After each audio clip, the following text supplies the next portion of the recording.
Hey brothers and sisters, I hope all you guys are doing good today. I want to read today out of the great book of Daniel. I've got a short format here to do this. I'm going to read kind of quick. We're going to start off with Daniel chapter 2 verse 31.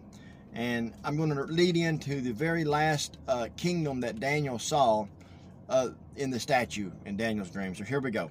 Thou, O king, sawest and behold a great image. This great image, whose brightness was excellent, stood before thee, and the form thereof was terrible. Now this can be interpreted as a magnificent.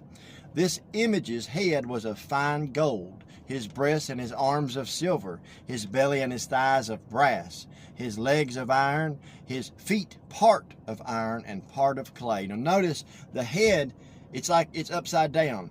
The gold should be the foundation, but it was the top, okay?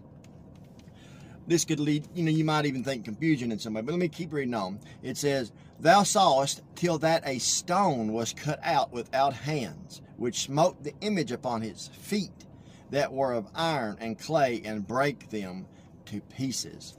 Now this stone without hand, who do you think that is? What do you think that is, brothers, sisters?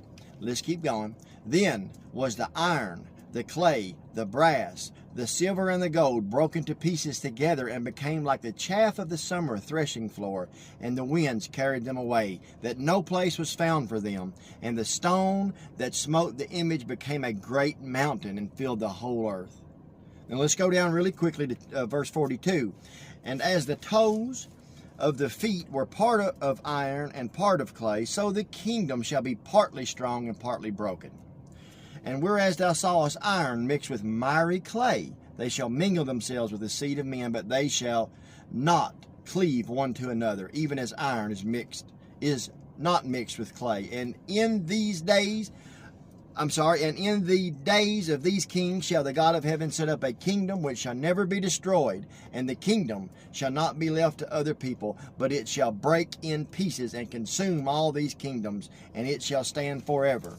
For as much as thou sawest that the stone was cut out of the mountain without hands, and that it brake in pieces the iron and the brass, the clay, the silver, and the gold, the great God hath made known to the king what shall come to pass hereafter. And the dream is certain, and the interpretation thereof sure. Now, brothers and sisters, I believe this miry clay is transhumanism. I think that it's a mingling in with humanity, and it will not stand. It will not stand. So, know that God used Nebuchadnezzar. He referred to him as his servant in Jeremiah 25:9, and in two other places in Jeremiah. God can use anyone. His will happen. It will come to pass. Stay in his word.